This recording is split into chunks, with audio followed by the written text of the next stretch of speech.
Well, in today's interview, Carol talks about the process of reestablishing a relationship where a lie has entered it. And the word accountability was important. It's not the easy way, but the greatest steps forward are often not the easiest. Also, there can be influences from the past that can have something to do with our actions, inclusive of family history. Food for thought. Thanks for joining us today.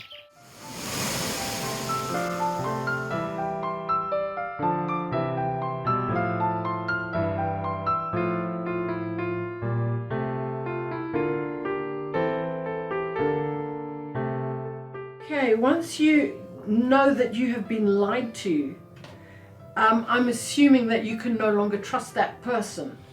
Is there something that can be done, an event that could actually bring this place to save the situation?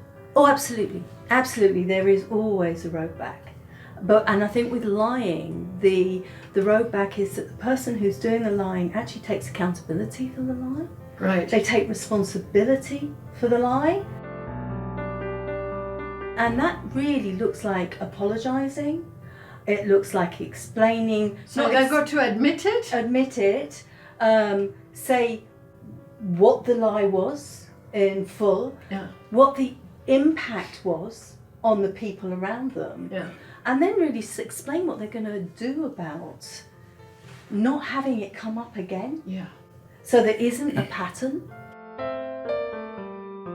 Yeah. So it might well be that there is something put in place when someone realises that they are lying, that they're not being honest, that they actually sort of step back and go, no, I don't really think it is that way.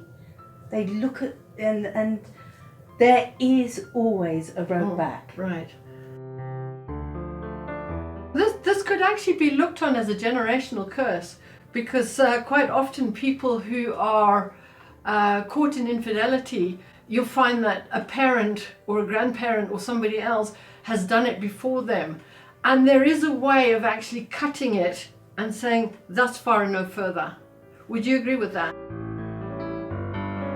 Oh, absolutely. Oh, absolutely. And I really believe that in my particular instance, I'm divorced. I was divorced before I was remarried, so I'm 2 times divorced. Right. My parents were divorced, so it is a generational thing.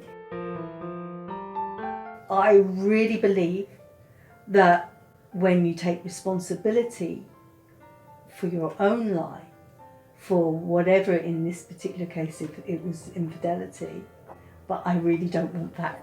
I don't want that is fantastic, because if you acknowledge the fact that there is a fault, a lie, and you acknowledge and you confess it, you bring it out into the open, into the light, the power of that lie is then destroyed.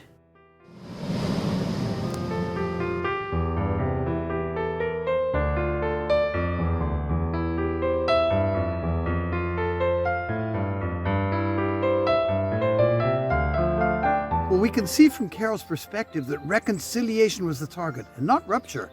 Speaking of a generational curse, if you were to sum up your family's tendencies in a positive, negative 2-column list, what would be in those columns? It can be a key to all sorts of directions towards your healing. Next week, we'll revisit Ruth as she speaks of how she was lured into an abusive relationship from the start. God bless and bye for now.